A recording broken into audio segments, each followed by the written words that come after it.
कर लिया। राजेंद्र कुमार को सीबीआई हेडक्वार्टर ले जाया गया है, जहां उनके साथ पूछताछ की जाएगी। इससे पहले आज दिन भर राजेंद्र कुमार को लेकर सीबीआई की छापेमारी पर सियासत गर्म रही। राजेंद्र कुमार 49 दिन की केजरीवाल सरकार में प्रधान सचिव बनाए गए थे और 2015 में दोबारा सत्ता में आने के बाद केजरीवाल ने एक बार फिर से राजेंद्र कुमार को ही इस पद के लिए चुना। लेकिन दूसरी पारी में उन्हें लाने के लिए केजरीवाल ने एलजी और केंद्र सरकार पर से बाकायदा जंग लड़ी थी।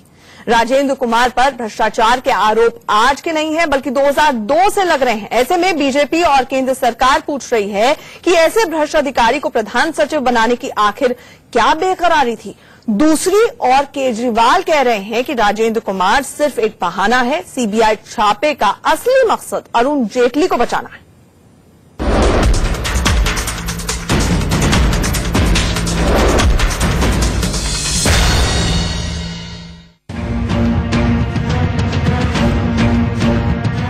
दिल्ली सरकार के सचिवालय में मंगलवार सुबह सीबीआई की रेड को लेकर केजरीवाल और मोदी सरकार के बीच भीषण जबानी जंग छिड़ गई। सीबीआई ने छापा तो केजरीवाल के प्रिंसिपल सेक्रेटरी राजेंद्र कुमार के ऑफिस पर मारा, लेकिन केजरीवाल और आम आदमी पार्टी ने इसे केजरीवाल पर निजी हमला मानकर केंद्र सरकार पर चौतरफा हमला बोल दिया है। मकसद उन ठेकों की जांच करने का नहीं, मकसद केजरीवाल है। राजेंद्र तो सिर्फ बहाना है, केजरीवाल निशाना है।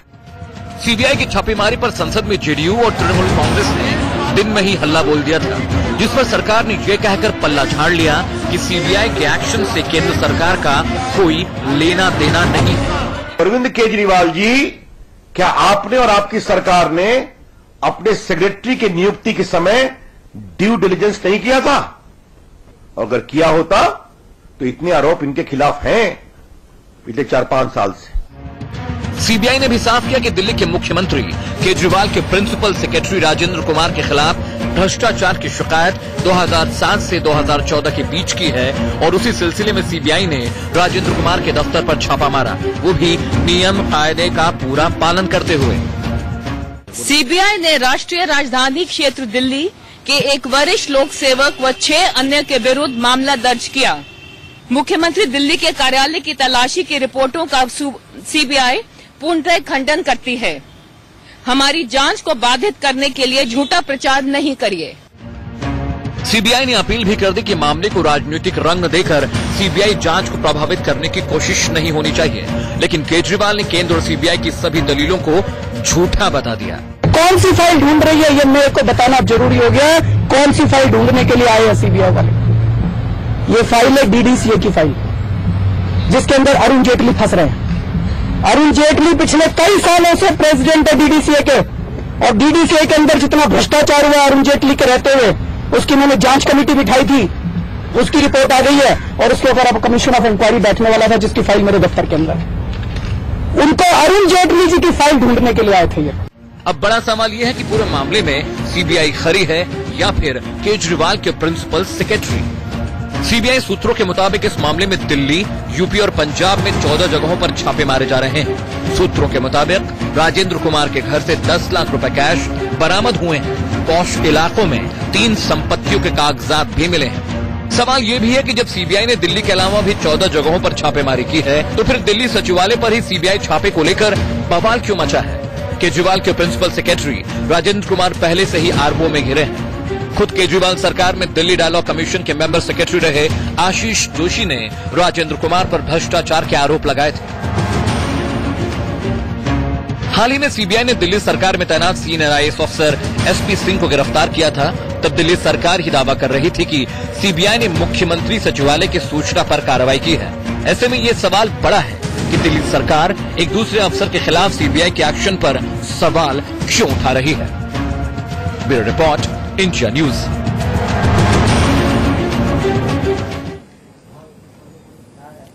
सही कौन है, सच्चा कौन है और झूठ कौन बोल रहा है, इसी पर करेंगे बड़ी बहस। हमारे साथ एक बड़ा पैनल जुड़ने जा रहा है। हमारे साथ जीवीएल नरसिम्हा राव, नेशनल प्रवक्ता बीजेपी के जुड़ेंगे। साथ ही साथ हमारे साथ शर्मिष्ठा मुखर्जी, प्रवक्ता कांग्रेस जुड़ेंगे। दीपक वाजपेयी आपका पक्ष रखने के लिए जुड़ेंगे। साथ ही साथ रंजना वाजपेयी जी जो कि प्रवक्ता है समाजवादी पार्टी की, वो जुड़ेंगी। एनके सिंह सर जो कि फॉर्मर सीबीआई ऑफिसर है, वो जुड़ेंगे। और हमारे साथ हमारे मैनेजिंग एडिटर राणा यशवंत जी भी स्टूडियो में रहेंगे। दीपक, सबसे पहला सवाल आपसे, मुझे ये बताएं कि पिछले 12 घंटे में प्रधानमंत्री को कायर, मनोरोगी बोल दिया अरविंद केजरीवाल जी ने।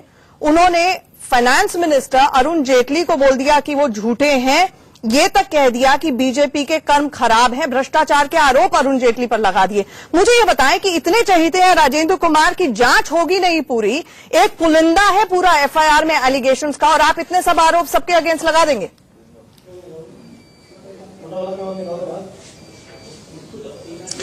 आंचल, हम सबसे पहले आपको ये बताना चाहेंगे कि अगर इस सरकार का इंटेंट किसी भी तरीके से जिन मामलों की चर्चा कर रही है उनकी जांच करना होता तो जांच कहां पर होती।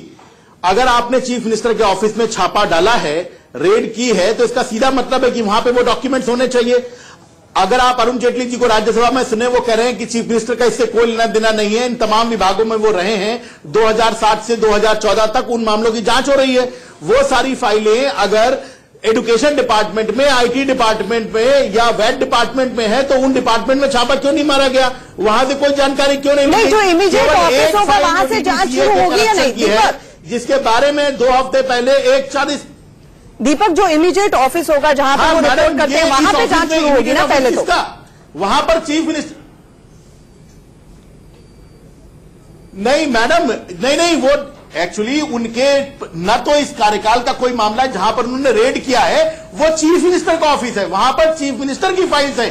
पिछले 15 दिनों में जो फाइलें उन्होंने क्लियर की, केवल वही फाइल है। चीफ मिनिस्टर के पास कोई पोर्टफोलियो नहीं है, उनके पास कोई विभाग नहीं, उनके पास दूसरे विभागों से जो फाइल्स आती है पिछले 15 दिनों में, जब फाइनेंस मिनिस्टर बहुत क्लियरली कह रहे हैं, रविशंकर प्रसाद बहुत क्लियरली कह रहे हैं कि ये सारे मामले उन विभागों के हैं, जैसे शिक्षा है, आईटी है, या जिन भी डिपार्टमेंट्स की आप बात करें, जो शीला दीक्षित जमाने के जो डिपार्टमेंट थे, उनकी फाइलें जाहिर है इन विभागों के रिकॉर्ड रूम में होंगी। आपने कोई रिकॉर्ड मांगा नहीं, आपने उन विभागों पर रेड किया नहीं। अगर सीबीआई सचिवालय गई थी, नहीं, 14 जगह पर छापे पड़े हैं, और जगह पर छापे पड़ सकते हैं या नहीं पड़ सकते, इसके ऊपर इतना इमोशनल अत्याचार क्यों, ये समझ से परे है।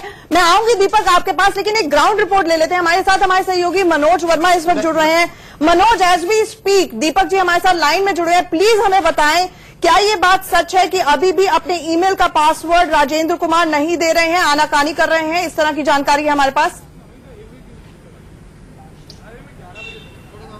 जी बिल्कुल, देखिए जानकारी बिल्कुल कहीं ना कहीं सच नजर आ रही है। उसकी वजह यह है कि सुबह से उनसे पासवर्ड मांगा जा रहा था ईमेल का, उन्होंने सुबह से ईमेल का पासवर्ड नहीं दिया था, और इसी वजह से उनको यहां पर सीबीआई हेडक्वार्टर लाया गया है ताकि उनसे पासवर्ड लिया जा सके। क्योंकि सुबह से जितनी बार भी उनसे पासवर्ड मांगा गया, उन्होंने एक बार भी हर बार पासवर्ड देने से मना कर दिया। और सीबीआई का साफ तौर पर यह भी कहना है कि उन्होंने बिल्कुल भी मदद नहीं की सीबीआई की इन्वेस्टिगेशन करने में। तो जो हमें जानकारी मिल रही है अंदर से, वो यही जानकारी मिल रही है कि अभी उनको इस वक्त यहाँ पर पूछताछ के लिए लाया गया है। उनकी पत्नी भी अभी साथ में आई है, उनके साथ में यहाँ पर पहुंची है, और उनसे यहाँ पर फिर से पूछताछ की जाएगी। जी दीपक, सुना आपने, हमारे रिपोर्टर की ग्राउंड रिपोर्ट यही है कि पासवर्ड शेयर नहीं कर रहे हैं राजेंद्र कुमार। आपके इतने चहीते हैं कि आपने आरोपों का पुलिंदा अरुण जेटली से लेकर प्रधानमंत्री मोदी से लेकर बीजेपी के कर्मों पर लगा दिया। मुझे ये बताएं आप कि आखिरकार आपके पास क्या सबूत है कि वो इतने पाक साफ है? आप जांच में क्यों रुकावट बन रहे हैं?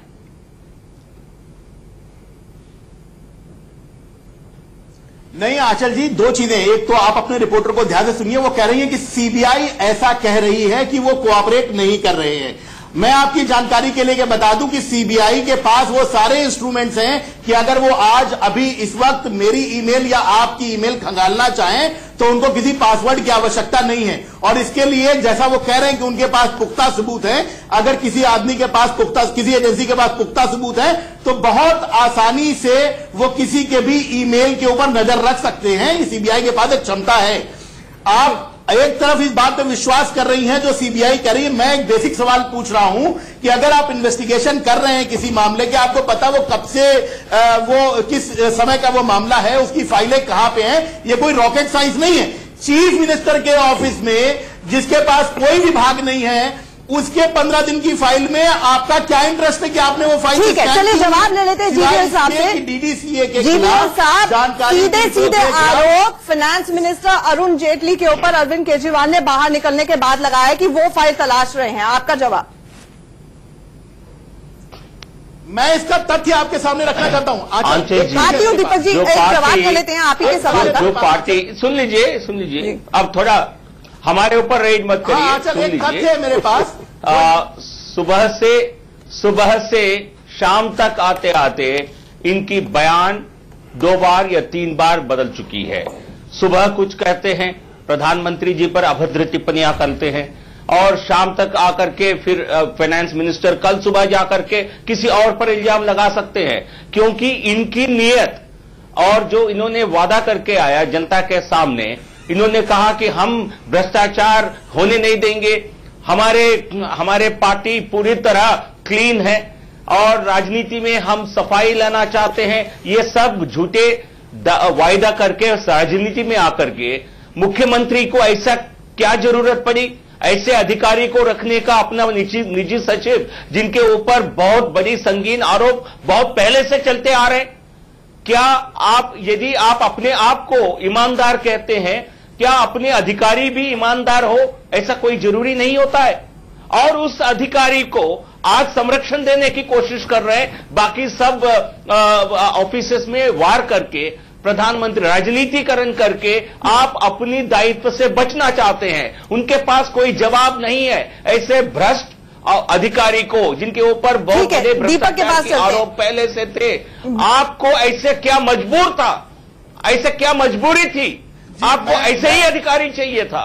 दीपक, आपकी क्या मजबूरी थी? रविशंकर प्रसाद ने भी कहा कि आपने ड्यू डिलिजेंस नहीं किया। मुझे ये बताएं, एक तरफ अरविंद केजरीवाल मीडिया के सामने आकर ये कहते हैं, देखिए दीपक, मीडिया के सामने आके अरविंद केजरीवाल ये कहते हैं कि मेरे बेटे के अगेंस्ट भी भ्रष्टाचार हो तो उसको जेल भेज दूंगा। दूसरी तरफ राजेंद्र कुमार इतने चहीते हैं कि जांच तक नहीं होने देते हैं। पाक साफ है, अरविंद केजरीवाल के पास छुपाने के लिए कुछ नहीं है, चाहे कहीं पे भी छापा पड़े। दिक्कत क्या है? इतना संरक्षण क्यों? बीजेपी ये वैलिड पॉइंट उठा रही है। जवाब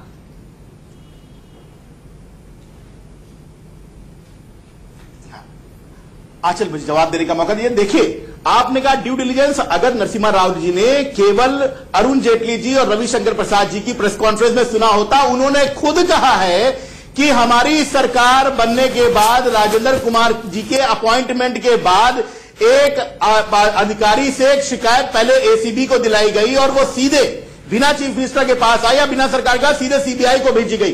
राजेंद्र कुमार जी के ऊपर कोई भी आरोप नहीं था जब हमने उनको अपॉइंट किया हुआ है। आप ये कह रहे हैं कि उनकी ड्यू डिलिजेंस नहीं की गई। ड्यू डिलिजेंस क्या होती है? आपने जो शिकायत एसीबी के पास भिजवाई, वो शिकायत उनके अपॉइंटमेंट के बाद भी है, उसके तथ्यों की कोई जांच हम करते हमारे पास भिजवाइए ना।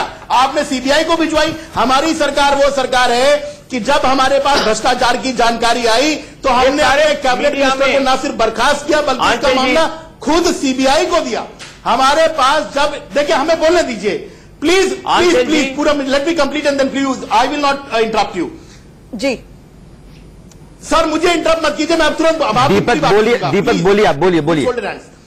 जब आंचल जी, मुझे हमारी सरकार को इस बात की जानकारी मिली, हाँ, जब हमारी सरकार को इस बात की जानकारी मिली कि हमारा एक प्रिंसिपल सेक्रेटरी वो करप्शन में इन्वॉल्व है, हमने खुद ट्रैप लगवाया और उसकी जानकारी सीबीआई को दी और उसको गिरफ्तार करवाया। तो ये दोनों मामले साबित करते हैं कि हम सरकार में किसी किस्म का भ्रष्टाचार बिल्कुल भी बर्दाश्त करने वाले नहीं, और हमने खुद सीबीआई को दिया, जानते हुए कि दीपक जी, जब जितेंद्र सिंह तोमर की फर्जी डिग्री का मामला उठा था तब भी आप कॉन्स्पिरेसी थ्योरी दे रहे थे। बाद में आके अरविंद केजरीवाल ने माफी मांगी। कभी सोचा है अगर ये जितेंद्र तोमर पार्ट 2 निकला तो क्या होगा? जीवीएल, आपके पास आऊंगी। Rana sir, quick comment. नहीं, जो अभी दीपक कह रहे हैं, सवाल दीपक इसका नहीं है। ठीक है कि आप एक ऐसे अधिकारी के हक में खड़े हैं जिसके ऊपर बहुत सारे आरोप हैं, सीबीआई कॉम्पिटेंट बॉडी है, अथॉरिटी है, उसका सम्मान है, वो अपना काम कर रही है। आपके दफ्तर पर छापे पड़े, ठीक है, जहां आप अभी बैठते हैं आज की तारीख में, वहां छापे पड़ने चाहिए। आप कहते हैं कि नहीं, आप सीएम के दफ्तर पर आपने छापा डाला है। सीएम के दफ्तर में छापा डाला, ये सीबीआई नहीं कहती है, गवर्नमेंट ऑफ इंडिया नहीं कहती है। आप कहते हैं आप एक ऐसे अधिकारी के हक में खड़े हैं जिसके ऊपर बहुत सारे आरोप है। मैंने सब मान लिया, लेकिन क्या किसी देश के मुख्यमंत्री को, एक राज्य का मुख्यमंत्री किसी देश सीएम के दफ्तर पे आपने छापा डाला है, सीएम के दफ्तर में छापा डाला, ये सीबीआई नहीं कहती है, गवर्नमेंट ऑफ इंडिया नहीं कहती है। आप कहते हैं आप एक ऐसे अधिकारी के हक में खड़े हैं जिसके ऊपर बहुत सारे आरोप है। मैंने सब मान लिया, लेकिन क्या किसी देश के मुख्यमंत्री को, एक राज्य का मुख्यमंत्री किसी देश के प्रधानमंत्री के लिए जिन शब्दों का इस्तेमाल करता है वो लगता है कि मर्यादा के दायरे के भीतर है? बाकी सारी बातें मैं आपकी मानता हूं, ये लड़ाई हमारी आपकी अलग होगी, लेकिन यह एक फेडरल कंट्री है, यहां पद की गरिमा है। एक मुख्यमंत्री किसी भी प्रधानमंत्री को मानसिक तौर पर बीमार कह सकता है, उसको कायर कह सकता है? क्या आपको लगता है कि ऐसे ओहदे पर बैठने वाला आदमी मुख्यमंत्री की कुर्सी का मान रखता है?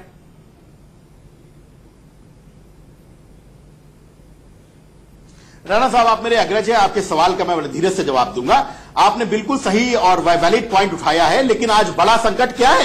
1975 में जब यह स्थिति पैदा हुई थी, देश का सारा मीडिया इस देश के लोकतंत्र को बचाने के लिए खड़ा हुआ था। अगर आपको याद हो, अगर किसी चीफ मिनिस्टर के घर के ऑफिस में जाकर सीबीआई, जो कि केंद्रीय सरकार का एक इंस्ट्रूमेंट है, वो जाकर रेड करता है, आपको लोकतंत्र पे कोई खतरा दिखाई नहीं देता?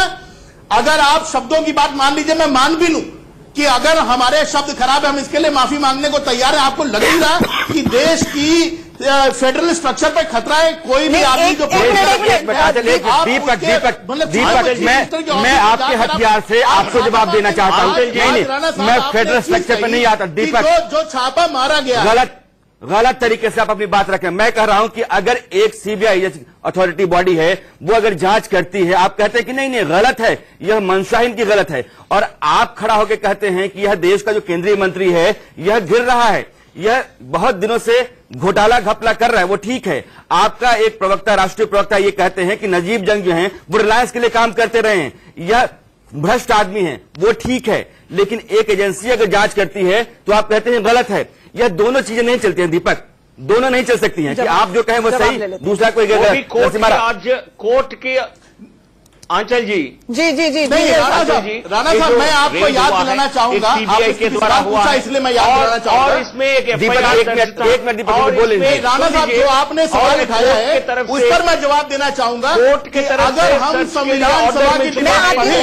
वहां पर इस पर हफ्तों डिबेट हुई कि फेडरल स्ट्रक्चर का मतलब क्या है। देखिए, फेडरल स्ट्रक्चर पे नहीं जाना है दीपक, हमें ये बताएं, राजेंद्र कुमार, हम जो कहें वो सही, ये भ्रष्टाचार फेडरल, अगर एक शख्स के खिलाफ ये मेरे पास कंप्लेंट है, पूरी की पूरी कंप्लेंट है, 4 महीने तक सीबीआई जांच करती है, एक प्राइवेट कंपनी को लगातार ये शख्स फायदा पहुंचा रहा है, इसके ऑफिस पर रेड डलना लोकतंत्र पर कैसे हमला? पहले ये बता दीजिए एक लाइन में, उसके बाद मुझे जीवीएल साहब के पास जाना है।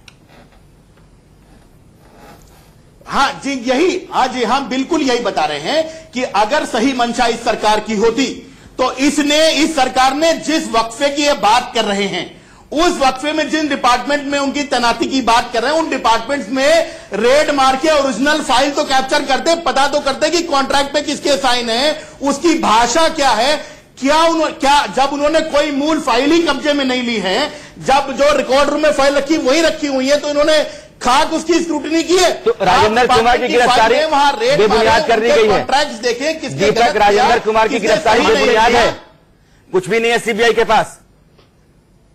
मैं कह रहा हूं कि इंटेंट, ये केवल बहाना है, असली मकसद चीफ मिनिस्टर के ऑफिस में रेड मार के डीडीसीए में जो करप्शन किया है अरुण जेटली जी ने, उनको बचाने के लिए। क्योंकि आपको एक तथ्य नहीं पता है, 2 हफ्ते पहले की बात है कि डीडीसीए मामले में एक कमेटी बनी जिसको चेतन सांगी हेड कर रहे थे, जो हमारे प्रिंसिपल सेक्रेटरी थे, और उसने रेकमेंड किया कि इस मामले में भारी गड़बड़ी है, और उस रिपोर्ट में यह कहा गया कि इसमें कमीशन ऑफ इंक्वायरी बननी चाहिए। आपको पता है कि चेतन सांगी के खिलाफ सीबीआई ने केस रजिस्टर कर दिया। अच्छा ठीक है, तो आप कमीशन ऑफ इंक्वायरी बना दीजिए, आपको कौन रोक है? जीवीएल साहब जवाब दीजिए। कुल मिलाकर अरुण जेटली को बचाना है, ये आपका मकसद था आज की रेट्स का? इसका चेतन सांगी, आंचल, आज हम, अच्छा दीपक, आज हम स्टूडियो में नहीं, आज हम स्टूडियो में बैठकर कोई भी बात करें, पर अगर चेतन सांगी एक ब्यूरोक्रेट जिसने पूरी उम्र सिविल सर्विस में गुजारी है, तो आपने एक को पहले सीबीआई में मुकदमा दर्ज करा दिया, दूसरे को आप मंशा पे सवाल उठा रहे हैं ना, आप तो जीवीएल साहब को जवाब तो देने दीजिए। दीपक की बात बहुत आगे जाएगी, एडमिरल रामदास से लेकर के शांति भूषण तक जाएगी, नहीं बात करते उस पर। Corruption will not allow anybody to touch that. GVL साहब जवाब बात कीजिए ना, मैं तैयार हूं। अभी उनको आपने 15 मिनट समय दिया बोलने के लिए, तो आप सुन लीजिए। जिन कहते हैं, ये आम आदमी पार्टी के साथी कह रहे हैं, हमें इनके ऊपर लगे हुए आरोपों की जानकारी नहीं थी। क्या आप न्यूज़पेपर नहीं पढ़ते हैं? क्या जून के महीने में सभी अखबारों ने बड़े बड़े विस्तृत रूप से आर्टिकल छापे हैं, न्यूज आइटम्स छापे हैं? इसमें इनके खिलाफ क्या क्या आरोप है, ये सब कुछ उसमें इंक्लूडेड है। उनके कंप्लेंट के बारे में, यदि आप इसके ऊपर खुद ही एक्शन, ये दावा करते हैं हम खुद ही एक्शन करेंगे करप्शन के ऊपर, पर लेकिन निजी सचिव, मुख्यमंत्री के निजी सचिव पर संगीन आरोप लगे हैं, उनके पूरी जानकारी न्यूज़पेपर्स में जून के महीने में पब्लिश्ड है और उसके ऊपर आपको कोई संज्ञान नहीं लेंगे। आप उनको बचाने के लिए आज भी उतराए हैं, किसी प्रकार की आरोप लगाने से आप नहीं कतराते हैं। और तोमर के विषय में भी आपने यही किया था, आपने कहा लोकतंत्र खतरे में है, ऐसे कैसे किसी मंत्री को सुन लीजिए, मैं आपको सुना था, आपको बीच में नहीं टोका, मैंने आप सुन लीजिए, आपने तब भी कहा, व्यापम पे नहीं जाएंगे, जवाब देने दीजिए साहब को। आंचल जी दफ्तर में तो रेड नहीं की आप, आंचल जी उनको बोलने मत दीजिए बीच में, मुख्यमंत्री के दफ्तर में तो इनको बीच में रोकिए, दीपक बीच में बोलने से रोकिए। दीपक आपके खुद अपने दावों के हिसाब से जिस दीपक राजेंद्र कुमार के दफ्तर पर हुई है, मर्यादा पालन करें। आपका ये मेलाफाइड इंटेंशन नहीं तो और क्या है? अच्छा ठीक है, चलिए अब मुझे लगता है कि आप एक इंडिपेंडेंट पर्सपेक्टिव ले लेते हैं। शर्मिष्ठा का भी हाथ उठा हुआ है। शर्मिष्ठा, आपसे ये जानना चाहेंगे, जो टेन्योर बताया गया है कंप्लेंट में भी, उस वक्त शीला दीक्षित का भी टेन्योर था, केजरीवाल जी का भी टेन्योर था, तो ऐसे में जांच होनी चाहिए या नहीं होनी चाहिए? शर्मिष्ठा, हमारा कोई टेन्योर, देखिए ये एक बहुत ही दुखजनक परिस्थिति है कि एक तरफ से एक हमारा, प्लीज करेक्ट योरसेल्फ, देखिए अगर बोलने का मौका नहीं दिया जाएगा तो कोई फायदा नहीं, मैं इधर से उठकर चले जाती हूँ। नहीं रुकिए दीपक, आप थोड़ी देर विराम दे दीजिए, और भी पैनलिस्ट हैं, हर एक को बात करने का पूरा मौका मिलना चाहिए। शर्मिष्ठा, आप अपनी बात पूरी करें। बीजेपी एंड आम आदमी का दोनों का आपस में भिड़ा दीजिए। प्लीज करेक्ट योरसेल्फ आंचल। अरुण जेटली ने खुद कहा है कि अरविंद केजरीवाल के टेन्योर का मामला नहीं है। सीबीआई की कंप्लेंट में लिखा हुआ है, सीबीआई की कंप्लेंट जो हमारे पास कॉपी आई है दीपक, उसमें लिखा हुआ है ये पूरा टेन्योर। अच्छा ठीक है, मैं इस पर आती हूँ राज्यसभा में। अच्छा ठीक है, मैं इस पर आती हूँ। एक छोटे से ब्रेक के लिए रुकना पड़ेगा। आप सबसे ये रिक्वेस्ट है कि कृपया करके दूसरों ट्विटर के टॉप 10 ट्रेंड्स में है, जहां पर ये सवाल उठाया गया है कि क्यों अरविंद केजरीवाल को ब्लॉक ना कर दिया जाए, क्योंकि प्रधानमंत्री के खिलाफ इस तरह की भाषा का इस्तेमाल किया है। ब्रेक पर जाने से पहले शर्मिष्ठा अपनी बात रखना चाह रही थी। Sharmishtha,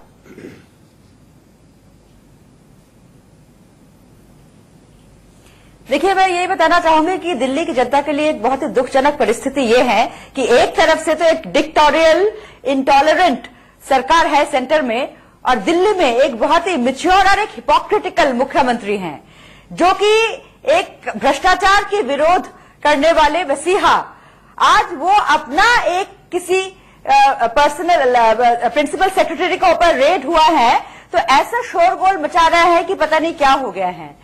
Why is he trying to block the investigation? आप ब्रेक से पहले शीला जी का ऊपर सवाल पर्सनल प्रिंसिपल सेक्रेटरी के ऊपर रेड हुआ है तो ऐसा शोरगोल मचा रहा है कि पता नहीं क्या हो गया है। Why is he trying to block the investigation? आप ब्रेक से पहले शीला जी का ऊपर सवाल पूछ रहे थे, हमने शीला जी ने भी बयान दिया है, कांग्रेस ने बयान दिया है कि बिल्कुल बेशक आप कोई भी जांच करें, अभी आप सरकार में है, सारे डॉक्यूमेंट्स आपका पास है, अब जांच करें। बहुत 2013 से पहले किस बुरी तरह से शीला दीक्षित जी को केजरीवाल जी ने अटैक किया था कि अब चोर को वोट देंगे या सच आदमी को, सच इंसान को वोट देंगे। आज 10 महीना हो गया है, एक भी कोई चार्ज, एक भी एफआईआर फाइल किया गया क्या उनके अगेंस्ट? एलिगेशन आप ऐसे देते हैं, और लेकिन अपना ऊपर जब बात आते हैं, जितेंद्र तोमर की बात हो या दूसरे किसी को अपना एमएलए को बचाने की बात हो, तो आप बिल्कुल ऐसे शोरगोल मचाते हैं, कॉन्स्पिरेसी थ्योरीज बोलते हैं। एंड बीजेपी का भी ये बात सही है कि बीजेपी स्टेट इंस्ट्रूमेंट, सीबीआई हो, ईडी हो, इनकम टैक्स हो, उसको वेंडेटिव पॉलिटिक्स के लिए इस्तेमाल करते हैं। बट अनफॉर्चुनेटली इसके लिए दिल्ली का जनता सफर कर रहा है, क्योंकि सारे इन दोनों के कॉन्फ्लिक्ट, क्योंकि अरविंद केजरीवाल के दफ्तर की बात होगी तो वीरभद्र सिंह की बेटी की शादी थी जब सीबीआई की रेड वहां पर डली थी, ये भी एक सवाल है। लेकिन एक पोजीशन क्या होती है, स्टैंडर्ड ऑपरेटिंग प्रोसीजर सीबीआई का क्या होता है? मैं एनके सिंह सर से जान लेती हूं, जो कि फॉर्मर सीबीआई जॉइंट डायरेक्टर रहे हैं। एनके सिंह सर, 2 सवाल। एक तो कि क्या इस तरह की जब रेड होती है, प्रिंसिपल सेक्रेटरी, प्रधान सचिव जैसे ओहदे पे एक शख्स है, तो क्या सीएम साहब को लूप में रखना चाहिए था, बताना चाहिए था कि इस तरह की रेड हो रही है? नंबर 1। और दूसरा ये कि आम आदमी पार्टी का कहना है कि ये रेड उनके दफ्तर में नहीं, ये सीएम ऑफिस में उनकी फाइल्स को खंगाला गया। तो क्या ये वाकई लाइन रहती है कि सीएम का दफ्तर कौन सा है और प्रधान सचिव का कौन सा है? देखिए, मैं इसको इस तरह से रखना चाहूंगा। ये मामला ये अभियोग गंभीर है, भ्रष्टाचार का अभियोग है, उसका जांच अवश्य होना चाहिए। दूसरा है कि यह भी कहा गया है सीबीआई की ओर से कि कोर्ट का सर्च वारंट लेके सीबीआई की टीम वहां गई थी, मतलब full authorisation of the court. ये दूसरा एंगल है। लेकिन हम सबको मानना पड़ेगा कि कोई भी जांच, चाहे कितना भी मामला गंभीर हो, नियम के मुताबिक होना चाहिए। नियम क्या है? नियम के अनुसार ही जांच होनी चाहिए। और मेरा लंबा अनुभव है सीबीआई का, और उसमें रिटन इंस्ट्रक्शंस है कि अगर कोई भी जांच किसी पदाधिकारी के विरुद्ध हो तो उसका नेक्स्ट सुपीरियर ऑफिसर जो है, अधिकारी है, उसको कॉन्फिडेंस में लेके ही रेड या सर्च किया जाए। अब ये पता नहीं है कि ये नियम इसका इसको फॉलो किया गया। जीवीएल साहब का रिएक्शन ले लेते हैं। जीवीएल साहब, ये नियम होता है, इंटरनल रूल होता है कि सीएम साहब को पता होना चाहिए था, कॉन्फिडेंस में लेना चाहिए था, फिर आप लोगों ने क्यों ऐसा नहीं किया? आंचल जी, ये यदि इस आज जो सीबीआई की तरफ से जो प्रेस कॉन्फ्रेंस हुआ उसमें स्पष्ट रूप से कहा गया कि जो भी प्रोटोकॉल है, प्रोसीजर है, उसको फॉलो किया गया। तो इसलिए यदि कोई पूर्व अधिकारी ये कह रहे हैं तो एक तो ये हो सकता है कि इसका पालन किया होगा, यदि सीएम को नहीं इन्फॉर्म किया होगा, किसी और अधिकारी को इन्फॉर्म किया होगा, कार्डर कंट्रोलिंग अथॉरिटी को इन्फॉर्म किया होगा। लेकिन सीबीआई की तरफ से स्पष्ट एक क्लियरेंस है, स्पष्ट एक वक्तव्य है कि procedure, due procedure was followed और एक कोर्ट ऑर्डर के तहत इन्वेस्टिगेशन किया गया। और जब आपको पता है कि खुद उनके सुपीरियर ऑफिसर उनकी संरक्षण कर रहे हैं, क्या उस स्थिति में भी आप रेड करने के पहले उनके सीनियर ऑफिसर को पहले बताएंगे? क्या मैं उनसे जानना चाहूंगा? इसमें जब आप जीवीएल साहब बीजेपी का नहीं, सीबीआई का पक्ष रख रहे हैं, सीबीआई के ऊपर तोता होने का आरोप लगता है। ऐसे में नहीं, उसमें मुझे लगता है कि एक लखना है इसमें कि अगर आपने national capital territory act 239A, तो पब्लिक ऑर्डर, सर्विसेज, लैंड और पुलिस, ये तीनों जो है लेफ्टिनेंट गवर्नर के तहत है, सेंट्रल गवर्नमेंट के तहत है। मुझे लगता है कि अगर जानकारी दी भी गई होगी तो लेफ्टिनेंट गवर्नर को दी गई, सीएम को नहीं।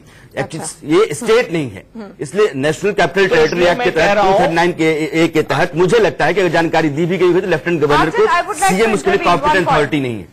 अच्छा, मैं स्पष्ट करूं, जहां तक नियम जो है, मैं नियम की बात कर रहा हूं। क्या हुआ है वो तो सीबीआई के अधिकारी या और लोग को जो जानकारी होगी वही बतला सकते हैं। नियम यही है कि अगर सचिव के दफ्तर में या घर पर रेड होगा तो उसका नेक्स्ट सुपीरियर यानी मंत्री, विभाग का मंत्री, इनके इस जो ये अभी जो रेड सामान्य स्थितियों में होता है, मुझे लगता है कि नहीं होता होगा। देखिए, ऐसी बात नहीं है, मेरा लंबा अनुभव है सीबीआई का। ठीक, मैं वही कह रहा हूं जो हम लोगों ने फॉलो हम करते आए हैं। नियम है, उससे सभी बंधे हुए हैं। ठीक है। और अगर इसमें किए हैं, जैसा कि उन्होंने कहा है मिस्टर राव कि लेफ्टिनेंट गवर्नर से को कॉन्फिडेंस में लिया गया है, तो सीबीआई को बतलाना पैनलिस्ट को सूट नहीं कर रहा है सर। ठीक है। जीवीएल साहब कुछ कह रहे हैं, फिर मैं दीपक के पास आती हूँ। शर्मिष्ठा की भी उंगली उठी हुई है। जी जीवीएल साहब।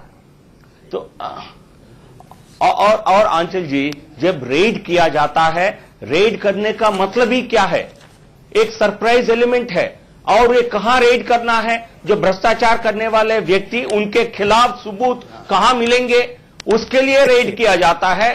तो इसलिए आम आदमी पार्टी जो चाहती है वहां जाकर के रेड नहीं किया जाएगा। तभी आप जो कह रहे हैं उसमें विरोधाभास है।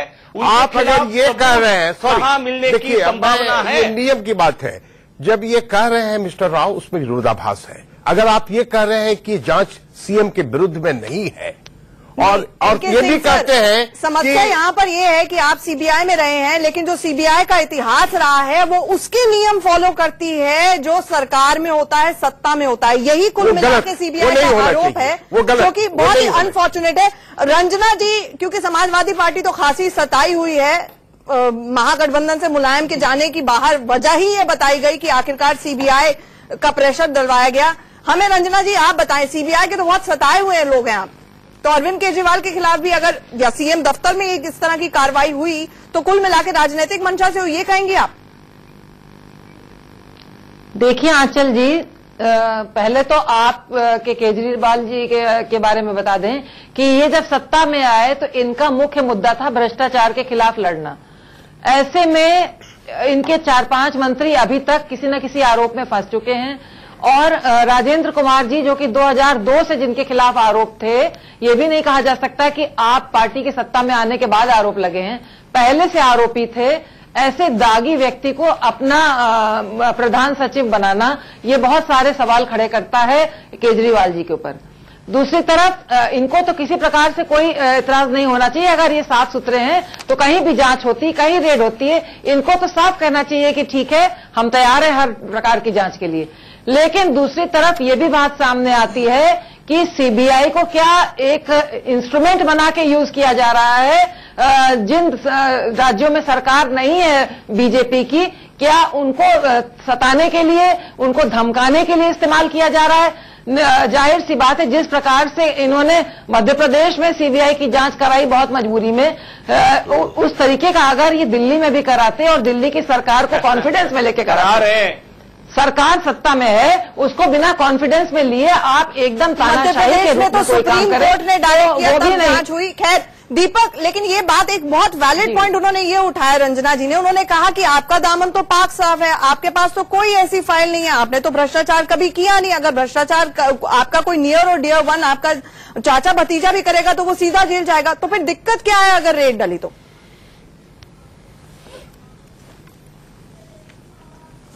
आजकल 3 सवाल इसमें निकल के आए। पहला सवाल शर्मिष्ठा जी ने उठाया, उन्होंने कहा कि शीला दीक्षित के खिलाफ हमने केस क्यों नहीं रजिस्टर किया। मैं उनकी जानकारी बढ़ा दूं कि पहले ही टर्म में हमने 5 एफआईआर दर्ज की हैं और इसी जो कांग्रेस और बीजेपी की मिली भगत है उसमें एसीबी को हमसे इसीलिए छीन लिया गया कि कहीं जेल जाने की नौबत ना आ जाए। 5 एफआईआर दर्ज है शर्मिष्ठा जी, आपकी जानकारी के लिए। नंबर 1। नंबर 2, अभी जो समाजवादी पार्टी की प्रवक्ता है उन्होंने भी एक सवाल उठाया कि राजेंद्र कुमार जी के ऊपर 2002 से आरोप है। मैं बता दूं तथ्यात्मक रूप से यह बात एकदम गलत है। खुद अरुण जेटली जी ने यह बात कही है कि हमारे सरकार में आने के बाद एक अफसर हैं, उन्होंने एक शिकायत एसीबी को दी और वो सीबीआई को गई। राजेंद्र जी के खिलाफ उनके अपॉइंटमेंट के समय कोई शिकायत से आरोप थे। नंबर तीसरी बात, अभी थोड़ी देर पहले आपने कहा कि सीबीआई ऐसा सर, अब प्लीज कंप्लीट कर लीजिए, प्लीज कंप्लीट कर लीजिए, कुछ और मैं कह दूं फिर आप कहिएगा अपनी बात। तीसरा सवाल, आपने ब्रेक से पहले कहा आंचल जी कि अरविंद केजरीवाल के टेन्योर के दौरान का मामला है। आज खुद अरुण जेटली ने राज्यसभा में कहा है कि अरविंद केजरीवाल जी के टेन्योर का कोई मामला नहीं, आप बाइक चला के देख लें। अच्छा ठीक है। अच्छा अगर उसको क्लैरिफिकेशन दे कि मेरे पास भी जो सीबीआई की कंप्लेंट आई है उसमें लिखा हुआ है, हम उस पॉइंट को दरकिनार करते हैं। लेकिन बड़ा सवाल राणा जी, एक ओवरऑल पर्सपेक्टिव के लिए आपसे ये जानना बहुत जरूरी है। जिस तरह का नी जर्क रिएक्शन, जिस तरह की भाषा का प्रयोग आज सुबह से ही केजरीवाल सरकार ने किया, ये बहुत सवाल खड़े करता है कि आखिरकार इतनी लैक ऑफ मैच्योरिटी है कि जांच नहीं होने दी जाती है, इस तरह की स्टेटमेंट्स पहले आ जाती हैं। शर्मिष्ठा, हम आते हैं आपके पास। मोटे तौर पर 2 स्थितियां हैं आंचल। एक, जो मुझे आम आदमी पार्टी की सरकार ने जो कुछ भी किया है, बहुत सारी बातें ऐसी हैं जिस पर मैं सहमत हो सकता हूं, लेकिन बहुत सारी ऐसी बातें हैं जिस पर कोई आदमी सहमत नहीं हो सकता, जो विवेक का आदमी है, जो तर्क से चलता होगा।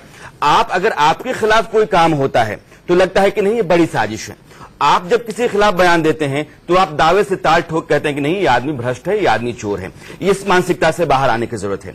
दूसरा ये है कि जब कभी भी आप पर सवाल उठता है तो आप इतने तिलमिला जाते हैं, इतने तैश में आ जाते हैं कि आपको अपनी भाषा की मर्यादा का ख्याल नहीं रहता है। आप प्रधानमंत्री के बारे में बोलते हैं, आप लेफ्टिनेंट गवर्नर के बारे में बोलते हैं, आप किसी भी आदमी के बारे में बोल सकते हैं जो आदमी आप पर उंगली उठाता है। आप दुनिया जहान पर उंगली उठाएंगे, आप सही हैं। आप पर कोई उठाता है तो आप गाली गलौज तक उतर आते हैं। राणा जी, अगर ये जितेंद्र सिंह तोमर पार्ट 2 निकला तो क्या होगा? नहीं, ये बड़ा सवाल है। जितेंद्र सिंह तोमर जैसे केसेस इनके सामने रहे हैं। दीपक जानते हैं कि पार्टी के भीतर बहुत सारे ऐसे मसाइल रहे हैं। बाद में उन्होंने कहा कि इसकी जानकारी हमें नहीं थी। वो बहुत सारे लोग जिनको आपने टिकट दिए वो भ्रष्टाचार के आरोपी हैं, वो उनके खिलाफ कई मामले हैं, लेकिन आपने कहा कि नहीं तब हमने जांच नहीं की थी, वो मामला दीगर है। लेकिन सवाल ये है कि आपसे जो लोग अलग होते गए वो सब दागदार लोग थे। क्या अशोक अग्रवाल दागदार थे? रीता बहादुर दागदार थी? क्या आपके प्रशांत भूषण दागदार थे? क्या एडमिरल रामदास दागदार थे? ये सारे लोग दागदार हैं। आप बहुत पाक साफ हैं, आप अपनी बात रखिए, आपके पास हर अधिकार रखने का, लेकिन रखने का तरीका होना चाहिए, और इस पर मेरा एतराज हमेशा रहता है इस पार्टी से। ठीक है, एक छोटी सी ब्रेक के लिए यहाँ पर रुकना होगा, बड़ी बहस जारी है, तुरंत लौट रहे। इसमें एक बार फिर से आपका स्वागत है। वक्त की कमी है इसलिए एक एक क्विक कमेंट सबका ले लेते हैं। जीवीएल साहब, बड़ा सवाल, वीरभद्र सिंह हो, कार्ति चिदम्बरम हो, अरविंद केजरीवाल हो, एक के बाद एक इत्तेफाक नहीं हो सकता, सीबीआई का दुरुपयोग हो रहा है। बिल्कुल गलत। ये सारे जो भ्रष्टाचार के आरोप है, ये सारे केसेस वीरभद्र सिंह जी को अपने पद से, मंत्री पद से इस्तीफा देना पड़ा, उनके खिलाफ जो आरोप लगे थे उसके कारण, और चिदम्बरम जी के जो खिलाफ और उनके परिवार के ऊपर जो आरोप है वो भी 2010-12 से 2008-9 से चलते आ रहे हैं, 2G स्कैम संबंधित आरोप है। तो इसलिए ये कहना अब ये यानी सीबीआई को आपने किसी के पीछे नहीं छोड़ा है, कुल मिलाकर आप ये कह रहे हैं। शर्मिष्ठा, एक न्यूट्रल पर्सपेक्टिव, अरविंद केजरीवाल इस वक्त सही लग रहे हैं या सीबीआई या जीबीएल हुआ है?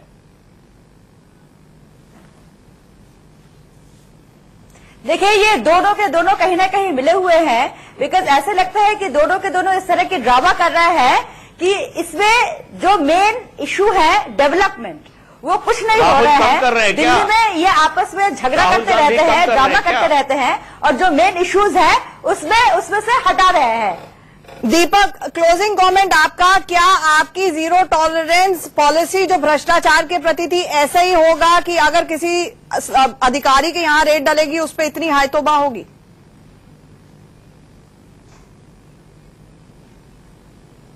आंचल, बहुत खराब भाषा के इस्तेमाल का आरोप मेरे ऊपर है। 3 खूबसूरत शेर आपको सुना देता हूं आपकी बहस एंड करते वक्त। एक शेर का वक्त है। सिंह साहब ने कहा कि ड्यू प्रोसीजर फॉलो नहीं हुआ, तो आपने कहा कि शायद एसजी को बताया।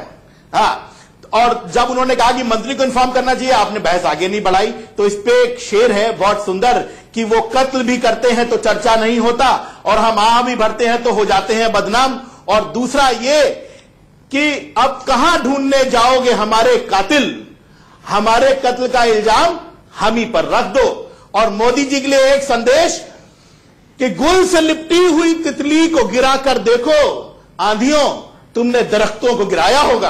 हम वो दरख्त नहीं, हम गुल से लिपटी हुई तितली है। राणा सर, एक लाइन में ताकत लगाइए ना, हम आपसे डरते ना आपकी सीबीआई से। एक लाइन में क्लोजिंग कमेंट। दीपक, मुझे आपके इस तमाम शेर पर कोई एतराज नहीं है। अब ये जो गुल से लिपटी हुई तितलियां हैं, ये आप हैं या कोई और है, यह तय करना इस देश की जनता का काम है, समय का है। सवाल सिर्फ इतना ही है कि आप जिन लोगों को बचाते हैं तो बचाने की जगह पर आप हमलावर हो जाते हैं। बेसिकली पॉइंट गेन करने की जो मानसिकता है, इससे बाहर आना जरूरी है आपको। आप सबका हमारे साथ जुड़ने के लिए बहुत बहुत शुक्रिया। एक छोटी सी कहानी भी थी, शेर आया, जिस दिन असल में शेर आ जाए उस दिन क्या होगा, बड़ा सवाल है। अगर इतनी हाय तौबा मचेगी तो फिर आखिरकार आम आदमी पार्टी आगे चलकर क्या करेगी? क्या यही जीरो टॉलरेंस पॉलिसी है उसकी भ्रष्टाचार के प्रति? बड़ा सवाल है। बड़ी बहस में हमारे साथ जुड़ने के लिए आप सबका बहुत बहुत शुक्रिया। एक छोटे से ब्रेक के लिए रुकेंगे, खबरें जारी।